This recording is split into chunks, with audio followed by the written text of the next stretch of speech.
자, 세제 혜택주는 6년 단기 임대주택 제도 부활이 됐습니다. 하지만 시장 반응은 영 좋지 않다. 그런데 이거는 당연한 결과입니다. 주택임대 사업자에 대해서 조금이라도 공부하시는 분, 특히 현재 내가 주택임대 사업자라고 하시는 분들은 뭐 이건 안 봐도 비디오라고 할 수 있어요. 자, 왜 그런지 제가 좀 설명 좀 들어볼게요. 결론은 뭐예요? 하지 마세요. 그런데 아주 해야 되는 경우가 딱 있어. 자, 조선비즈에서 가져왔습니다. 김유진 기자님이 5월 30날 올려주셨는데, 세제 혜택 주는 단기 등록 임대주택 제도 부활에도 시장은 시큰둥하다. 자, 단기 등록 임대주택 제도 폐지 5년 만에 제도입했다. 제가 이제 헛웃음밖에 안 나오는 거죠. 왜 이걸 폐지를 했는지. 자, 비아파트만 포함해서 사업성 저하 시각이 있다. 정책 일관성 떨어진다. 정부 시장 정상화 추진하겠다. 안 돼. 이거 쉽지 않아. 자, 볼게요. 단기 등록 임대주택 제도가 5년 만에 부활하지만 시장의 반응은 시큰둥하다. 정부가 다세대 주택, 빌라 등 비아파트 민간 임대주택의 공급을 활성화하기 위해서 다음 달, 그러니까 6월 1일부터 6월 4일입니다. 6월 4일부터 비아파트를 임대주택으로 등록하면 세제 혜택을 주기로 했는데, 저 세제 혜택이 엄청 약간 좀 함정이 많아요. 자, 그러나 아파트 불패라는 학습 효과가 있는 시장에서 비아파트 임대의 사업성이 낮을 거라는 우려 때문에 수요가 낮은 상황이다. 특히 강조드리고 싶은 말씀이 이겁니다. 과거 정부에서 임대주택 등록을 독려한 뒤에 태도를 바꾼 점도 시장의 이 제도의 부활에 의심의 눈초리를 보내는 이유다. 이게 정말 핵심이지, 핵심. 보여드릴게요. 어떻게 했는지. 뭐 이제 우리가 이제 국토교통부 사이트를 들어가서 다 봐도 되는데, 그러면 너무 시간이 오래 걸리니까 제가 여러분들을 보기 좋게 한 장으로 요약해 놓은 표가 있어요. 이거 유료 강의에서 제가 설명드리는 내용입니다. 다시 이제 올해 업데이트를 할 건데, 작년에 이거 한 5시간 반인가? 제가 열심히 떠든 게 있어요. 2017년 12월 13일 임대주택 등록 활성화 보도자료를 냅니다. 그런데 이로부터 1년도 채 지나지 않아서 2018년 9.13 대책으로 혜택을 축소하기 시작을 합니다. 대표적인 게 뭐냐면, 조정 대상 지역에서 신규로 취득한 거에 대해서는 종부 찹산 배제, 양도세 중과 배제가 안 들어가요. 그리고 저게 여전히 남아 있어요. 쉽게 말해서 내가 지금 용산에 빌라를 샀다. 그래서 6년 단기로 등록을 했다. 종부세 혜택이 있다 없다? 없다. 이게 첫 번째 함정. 자, 그리고 나서 한 1년 정도 지나서 19년 12.16 대책으로 해서 지방세에도 이제 가액 요건을 붙여버리고요. 그리고 등록 임대사업자 의무 위반 사례를 합동점검을 추진을 합니다. 자, 그리고 2020년 6.17 1년도 안 됐죠. 그리고 2020년 7.10 한 달도 안 돼서 연달아 대책을 내버려요. 그래서 이때 7.10 대책 때 단기 그리고 아파트 장기를 없애버립니다. 자, 놀라운 게 뭐냐면, 이 모든 게 만 3년이 안 돼서 생겼는데, 놀라운 게 뭐냐면 같은 정부였다는 거지. 문재인 정부 때. 그 당시 국토부 장관님은 김현민 장관님이셨죠. 이걸 보고 뭔가 느끼는 게 있어야 돼. 있어야 돼요. 그리고 이제 또 의미 있는 게 뭐냐면, 그래도 이때는 2017년, 2018년, 2019년 이렇게 썼잖아요. 얘는 갑자기 2020년에 연달아 2개가 나오는데 한 달도 안 돼서 나오죠. 왜 그랬을까요? 2020년 4월에 뭐가 있었어요? 총선이 있었죠. 총선 그때 이제 코로나 때 민주당의 압승으로 끝났죠. 그러니까 이제 무슨 말인지 알죠? 네. 바로 연달아 해버리는 거죠. 자, 이제 기사를 좀 보겠습니다. 그래서 이 기사에서 굉장히 중요한 걸 짚어줬어요. 과거 정부에서 태도를 바꾼 점이 이 제도 부활에 의심의 눈초리를 보낸 이유다. 자, 30일 국토교통부에 따르면 정부는 민간임대주택법 개정에 따라 다음 달 4일부터 6월 4일부터 비아파트에 대한 6년 단기 등록 임대주택 제도를 재도입한다. 이 제도는 비아파트 주택을 단기로 등록을 하면 일가구 1주택 특례를 적용하는데, 종부세합산 배제 등의 세제 혜택도 적용하는데 2017년 도입했다가 2020년 폐지된 바 있다. 제가 이 부분은 혹시 모르니까 한 번 더 확인해 보겠습니다. 아까 제가 2018년 9.13 대책 이후에 조정 대상 지역에서 신규로 취득을 하면 종부세하고 양도세 혜택이 없다고 했는데, 이 기사로는 지금 뭔가 된 것처럼 나오거든요. 죄송하지만 제가 그 조문을 좀 봐야 될 것 같아요. 한 번 더 확인하고 혹시라도 다른 게 있다면 정정하도록 하겠습니다. 죄송합니다. 세제 혜택이 부과되는 단기 등록 임대주택 제도가 부활했지만 시장의 반응은 잠잠하다. 이번 제도가 적용되는 주택 유형에 아파트가 빠지기 때문인데, 정말 이거는 스투피드, 어리석다라고 저는 말씀을 드리고 싶습니다. 왜 그러냐면, 이걸 등록을 해서 세제 혜택을 받으면 그 유형의 아파트 값이 오르기 때문에, 아니, 그 유형의 주택값이 오르기 때문에 아파트를 뺐다는 것 자체가 굉장히 저는 어리석다고 보고, 그리고 100번 양보해서 그게 된다고 하면 B 아파트는 올라도 된다는 거예요? 말이 안 되지 않아요? 자, 어쨌든 여기서 이제 중요한 내용이 나오는데, 단기 임대주택 등록할 때 세제 혜택을 받을 수 있는 주택은 잘 보세요. 건설형은 공시가가 6억 이하인데 이거는 여러분들 신경 안 써도 돼요. 건설형은 내가 직접 지어야 돼. 그런 분들은 많이 안 계시잖아요. 그쵸? 우리는 주로 뭐냐면 매입형, 그러니까 지어져 있는 거를 우리가 사는 거야. 쉽게 말해서 구축을 내가 취득을 하는 거예요. 이거는 기준시가 얼마예요? 4억 이하예요. 4억. 보통은 6억이거든요. 근데 기간이 짧으니까 이걸 4억으로 내렸고, 비수도권은 3억이 아니라 2억이다. 그래서 보통은 63이에요. 63. 근데 이 경우에는 4이에요. 4이.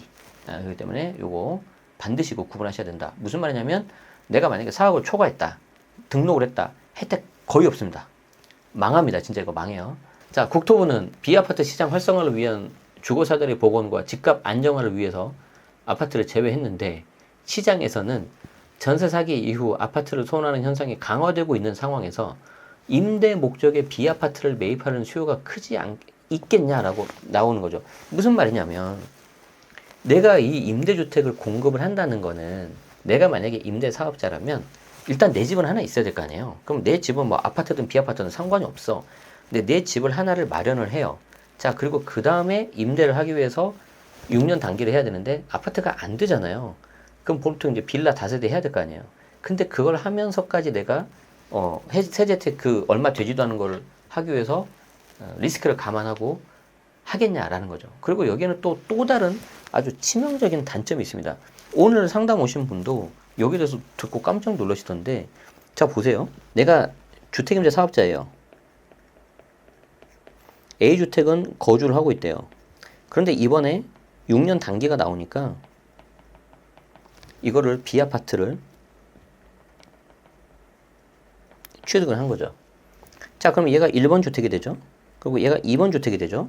자, 그런데 주택임대 사업자에 어떤 제도가 있냐면, 내가 만약에 이 주택에 대해서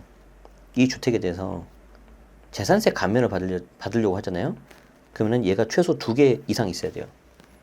그러면 지금 임대주택이 하나밖에 없죠. 하나밖에 없으니까 하나 더 사야 되거든요. 그러면 이제 하나를 더 삽니다. 그리고 6년을 합니다. 당연히 또 B아파트를 사겠지. 맞죠? 그러면 재산세 혜택을 받을 수 있어. 근데 이게 어떻게 돼버려요? 3번 주택이죠. 취득세 몇 프로? 8% 나와요. 그럼 이제 여러분들이 많이 놀래죠. 아니, 왜 취득세가 8%인가요? 이거 빠지지 않나요? 그런 거 없어요. 안 빠져요. 안 빠져요. 이게 영어로 하면 나이브라는 영어 단어 혹시 아세요? NAIV. 이게 아니라 순진한. 왜 이렇게 순진하게 생각하는지 모르겠어요. 그러니까 임대주택을 등록하면 주택수가 다 빠진다고 생각을 하시나 봐요. 근데 그런 거 없다는 거지. 아주 예외적으로 빠지는 게 있긴 있는데, 그게 이제 그냥 막 등록했다고 빠지는 게 아니고, 등록을 하고 관련된 요건을 다 갖춰야 돼요. 그런데 보유세라든지 종부세라든지 양도세에서는 그런 혜택들이 있는데, 취득세에서는 이걸 등록을 했다고 해서 주택수가 빠지고 그런 건 없습니다. 물론 그 취득세 감면 같은 건 있는데, 신축해야 돼. 신축. 그리고 공동주택이어야 돼요. 그렇기 때문에 다세대, 오피스텔 이 정도밖에 안 돼. 다가구, 단독 이런 거 안 된다고요. 보통 다 기존에 지어져 있던 구축이니까. 자, 정책의 일관성 부족에 따른 시장의 신뢰가 떨어진 점도 단기 등록 임대주택 제도의 부활에 시장의 반응이 잠잠한 이유다. 저는 이게 제일 크다고 봅니다. 이미 양측이 손이 돼버렸어요. 이 제도는 집값 급등 시기 투기와 세금 회피 수단으로 활용된다는 비판으로 불과 5년 전에 폐지된 바 있는데, 그러니까 제가 말하고 싶은 게 이거예요. 여기에 대해서 검증하는 것도 물론 영향이 없다고는 말 못하죠. 분명히 있긴 있겠지만 그것 때문에 아파트를 등록 못하는 것도 저는 약간 말이 안 된다고 보는데, 100번 양보해서 그렇다 치더라도 그러면 아파트 빼고 나머지 B아파트는 투기 대상으로 해도 된다는 거잖아요. 지금 그러면 말이 앞뒤가 안 맞잖아요. 집값 급등 시기 투기와 세금 회피 수단으로 활용된다는 비판이 있으니까 아파트를 뺐다. 그러면 반대로 B아파트는 투기와 세금 회피 수단으로 활용돼도 된다는 거예요. 이게 지금 말이 안 되잖아요. 당시 임대사업자들은 세제 혜택이 축소되고 의무 임대 기간 이후 사업자 등록이 자동 말소됐다. 이거 정말 엄청 복잡해졌고요. 이걸 제가 무려 페이지가 212페이지입니다. 5시간 넘게 제가 강의를 했어요. 엄청 어려워요. 너무 이게 할 수 있는 게 뭐 예외사항들이 너무 많기 때문에. 그렇기 때문에 좀 안 하시는 게 좋을 것 같아요. 자, 시장에서는 아까 이거 나왔고요. 여러 채의 B아파트에 투자를 하더라도 똘똘한 한 채 아파트의 수익률을 넘을 수 없다. 이제 이 시장에 참여하고 계신 분들은 대부분 다 이렇게 좀 생각을 하고 계시죠. 이제 정책의 일관성 부족, 요것도 방금 전에 제가 말씀드린 거였고. 자, 이은영 연구위원은 단기 등록 임대주택 제도의 도입은 긍정적이지만 과거 정부에서 겪었던 학습 효과와 장차 시장 환경에 대한 불확실성으로 단시일 내 제도의 효과를 기대하기는 쉽지 않다. 하려면 취득세 부분이 뭔가 개선이 돼야 됩니다. 그래야지 뭔가 해야 되고요. 주택임대 사업자 해보신 분들은 아실 거예요. 임대주택을 한두 채 가지고는 수익이 안 나와요, 잘. 그럼 여러 채를 가야 되는데 다른 건 모르더라도 취득세에서 다 걸려버려요. 8% 12% 나와버리니까 수익률이 안 나옵니다. 그리고 취득세는 내가 먼저 내야 되잖아요. 엄청 부담이에요, 그게. 자, 또 다른 부동산 업계 관계자는 민간 임대 사업자가 늘어나야 된다는 방향성에는 공감한다. 저도 공감합니다. 다만 이 대상이 빌라나 오피스텔 등 비아파트로 한정되면서 과거만큼 임대 사업이 뛰어들지가 미지수다. 아니, 첫 번째 보세요. 주택 임대 사업자잖아. 사업자. 자, 사업하는 사람들은 무슨 사람들이에요? 수익을 남기기 위해서 하는 사람들이잖아요. 그 수익을 남기기 위해서 내가 적절한 리스크를 테이킹하는 거고. 그런데 수익 대비 리스크가 너무 커요. 쉽게 말해서 수익이 안 나. 근데 내가 이걸 할 어떤 요인이 있겠냐는 거죠. 쉽게 말해서 재미없죠. 정부는 이 같은 시장의 우려에 단기 등록 임대주택 재도입에 따른 투기적 수요에 대응하기 위한 결정이라고 설명했다. 다시 볼게요. 자, 정부는 이 같은 우려에 대해서는 단기 등록 임대주택 재도입에 따른 투기적 수요에 대응하기 위한 결정이다. 그러니까 또 아파트까지 해주면 거기에 대한 투기 수요가 오니까 아파트는 안 하겠다, 지금 이거인 거잖아요. 시장 안정화를 위해서 임대주택이 늘어나야 되는 상황에서 이 제도가 다주택자의 투기수단으로 악용되지 않도록 비아파트로 한정된 거다. 그러니까 나는 이거를 볼 때마다 계속 똑같은 얘기인데, 아니 그러면 비아파트는 투기수단으로 악용돼도 된다는 거야? 아니 그래서 빌라 사기, 전세 사기 나오는 거 아닌가? 난 이해가 안 되는데. 내가 이상한가? 시장 정상화를 위해 정책의 일관성을 유지할 수 있는 웃음만 나오네요. 에어컨을 내가 켜놨는데 왜 이렇게 덥냐 이게. 답답하다 이거죠. 어쨌든 저는 안 하고 말겠습니다. 제가 지금 주택임대 사업자거든요. 중간에 이제 자동 말소 된 경우도 있고 매각하는 경우도 있고 아직도 남아있는 것도 있고 제가 거의 다 해봤기 때문에 이건 좀 잘 알고 있는데 좀 안타깝습니다. 아직 멀었다. 이 주택임대 사업자 되려면. 자, 그런데 여러분들이 정말 주택임대 사업자 이거를 해보고 싶다 하시는 분들은 제가 이제 이것만 좀 말씀드릴게요. 이게 뭐 5시간 넘는 강의 자료라서 다 말씀은 못 드리고, 여러분들이 뭘 알아야 되냐면 세제 혜택도 세제 혜택인데 이 프로세스를 알아야 돼요. 프로세스를. 이 프로세스를 아셔야지 여러분들이 얼마나 이게 좀 복잡하고 어려운 건지를 아실 수가 있는데, 자, 이거를 보여드릴게요. 이거를. 공적 의무 사항입니다. 일단 임대차 계약을 하실 때요. 신고 의무, 우리 앞에 영상에서 전월세 신고제 30일 안에 신고 안 하면 과태료 최대 30만 원이라고 그랬죠. 적게는 뭐 2만 원이고 5만 원. 얘는 최대 1000만 원이에요. 단위가 달라요. 자, 표준 임대차 계약서 써야 됩니다. 이거 7장인가 8장짜리 페이지 있죠. 사인 3개 받아야 돼요. 이것도 최대 1000만 원이에요. 과태료가. 설명 의무 500만 원인데 중간에 여기에 대해서 잘 설명드렸으면 하고 임차인이 사인하는 게 있어요. 없으면 과태료 500, 최대 500이에요. 부기등기 의무가 있습니다. 500만 원. 등기부 등본이니까 부기등기 해야 돼요. 셀프로 하시거나 아니면 법무사 써야 됩니다. 보증보험 가입 의무 3천만 원. 여기서 내가 정말 실소를 금할 수 없었지. 쉽게 말해서 임차인의 보증금을 보호하기 위해서 보증보험을 가입을 해야 되는데 여기에 대해서 100만 원이 나오면 75만 원을 임대인이 내줘야 돼요. 25만 원을 임차인이 내줘야 되고, 제주도에 렌터카를 누가 빌려가지고 놀러 갔는데 나는 서울에서 일하고 있는데 제주도에 놀러 간 내 동생 렌터카 보험료를 내가 내주는 거지. 75%를. 근데 더 황당한 건 뭔 줄 알아요? 형이 왜 그걸 내? 내가 왜 25% 내야 되는 거야? 형이 다 내 이래버려요, 임차인들이. 나 제주도에서 놀 테니까. 황당해요. 왜냐면 보증보험에 100만 원이 나왔는데, 보험료가 100만 원 나왔는데 일단 임대인이 먼저 내거든요. 그리고 나중에 25%를 임차인한테 청구하라고만 나와 있는데 그 청구에 대한 방법도 없고, 거기에 대해서 임차인이 뭘 안 했을 때 뭐 이렇게 제재사항 그런 게 없어요. 그러니까 대부분은 다 협조적이신데, 심지어 어떤 임차인분은 오히려 이제 임대인한테 이런 얘기를 하는 거죠. 주택임대 사업자한테. 이거 선순위 다 아니고 내 거가 다 선순위고 집값에 대비해서 보증보험도 이게 넉넉한데 뭐하러 이런 걸 하냐. 생돈 나가게. 더 똑똑하신 분들도 계세요. 그래도 국가에서 하래요. 25만 원 주세요. 이렇게 한다는 거지. 그것 때문에 또 싸워요. 아직 안 끝났어요. 자, 임대차 계약을 하면 증액 제한 준수 5% 3천만 원이고, 의무 임대기간 준수 3천만 원이고요. 임대차 계약 유지 의무 공시로 계속 놔둬도 안 돼요. 이거 문제 있어요.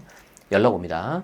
자, 그리고 진짜 의외로 많이 당하는 게 뭐냐면 임대주택 매각할 때 사전에 양도신고 하셔야 돼요. 이거 안 하면 과태료 3,000이에요. 은근히 많아요.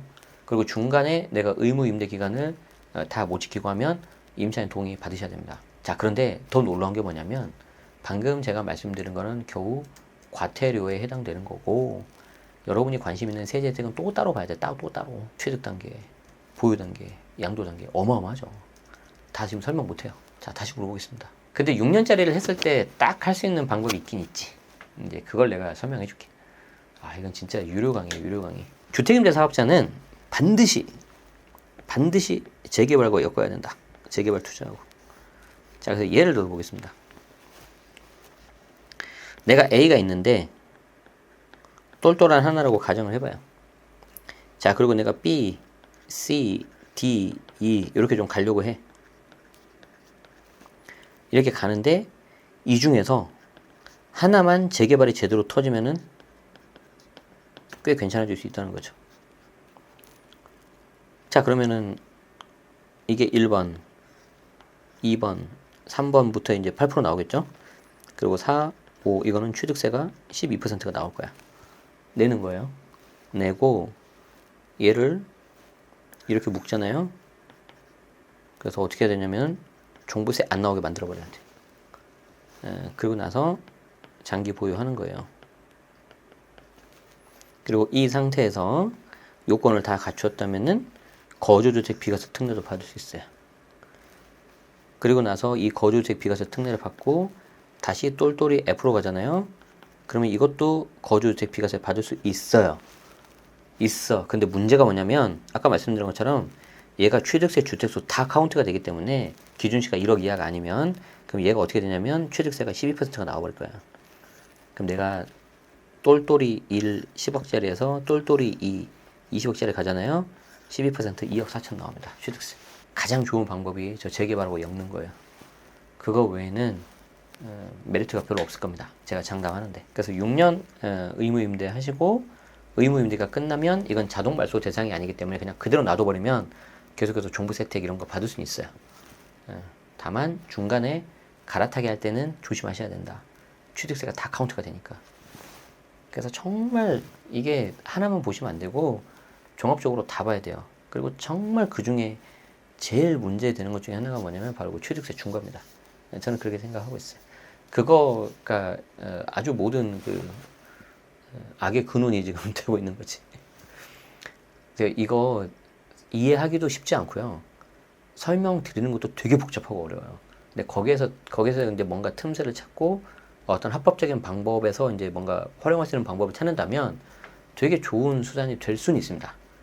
하지만 방금 제가 잠깐 설명드린 거 지금 한 20분 정도 한 것 같은데, 넘게 한 것 같은데 정말 빙산의 일각 중에 하나입니다. 고려해야 되는 거 너무 많아요. 그래서 제대로 공부하실 거 아니면 하지 마십시오. 안 하는 게 맞습니다. 아시겠죠? 네. 제가 지금도 기억하는 게 2024년 6월 16일 그 토요일이었을 거야. 날짜가. 그때 제가 거의 한 6시간 가까이 강의하고 마지막에 그랬어요. 오늘 굉장히 내용 어렵고 양이 많아서 힘드셨을 건데 이거 듣고 이해 안 되신 분들은 등록하지 마십시오. 그랬어요. 그것만 해도 굉장히 큰 수확을 얻은 겁니다. 라고 말씀드렸어요. 여기까지 하죠. 어쨌든 6년 단기 이거는 제가 좀 아까 확인해야 되는 부분도 좀 있었고 죄송합니다. 그리고 이제 관련해서 계속 아마 몇 번 기사는 더 나올 것 같아요. 그럼 제가 관련 소식 좀 알려드리도록 하고, 이걸 정말 제대로 말 그대로 주택 임대를 하게 하려면 하나만 더 말씀드리도록 할게요. 여러분들이 이 제도의 취지를 항상 잘 생각하셔야 되는데 무조건 이게 어떤 다주택자는 무슨 뭐 투기꾼 이렇게 단순하게 생각하면 안 돼요. 이게 자 보세요. 이 주택임대 사업자 거주주택 비과세 특례가 왜 나왔냐면 쉽게 말해서 정부 입장에서는 민간의 어떤 임대주택을 공급하는 게 되게 중요하잖아요. 전체 임대차 시장에서 80% 이상이 민간에서 공급을 하는 거니까 민간이라고 하니까 되게 고상한데 언론에서 그냥 일부 언론에서 말하는 그냥 투기꾼 다주택자예요 그냥. 그렇기 때문에 벌써 5채가 있잖아요 이 사람 지금. 그래서 이 사람한테 뭔가 인센티브를 주기 위해서 당신이 살고 있는 이 주택을 매각할 때 등록한 임대주택이 요런 요건을 갖추면 우리가 주택수 빼줄게. 그래서 너 비과세 해줄게 라는 거예요. 이게 2011년인가 나왔어. 엄청 오래됐어요. 근데 그게 중간에 계속 제도가 변하면서 2020년 8월 달에는 취득세 중과가 나오잖아요. 근데 취득세 중과는 지방세고 얘는 국세예요. 두 개가 서로 안 맞아요. 그러니까 신경 서로 안 쓰고 있는 거야.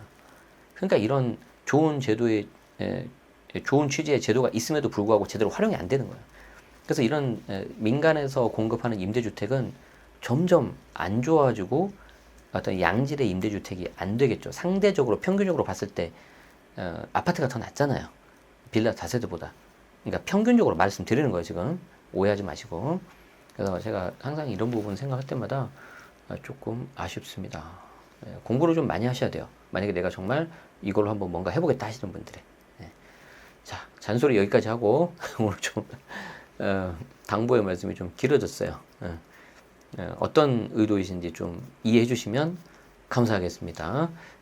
계속해서 우리가 이제 주택임대 사업자 관련해서 뭐 이제 새로운 내용이 나오거나 여러분들이 잊혀질만 하다 그러면 제가 또 한번 이렇게 잔소리를 하도록 하겠습니다. 그리고 정말 뭔가 좀 좋은 제도가 나와서 이거 정도는 해볼만 하다 그러면 제가 또 바로 재빠르게 알려드릴 테니까. 사실 저는 주택임대 사업자 이걸 활용해가지고 중간에 힘든 적도 있었지만 되게 많이 자산도 많이 불리고 했었거든요. 왜냐하면 이제 강제로 5%밖에 못 올리고 강제로 내가 보유해야 되니까 자산도 올라가고 역전세도 안 맞고 그랬었어요. 그래서 잘만 활용하면 좋긴 합니다. 그래서 구독하시고 알림 설정하시면 제가 계속해서 업데이트 드리도록 하겠습니다. 고맙습니다.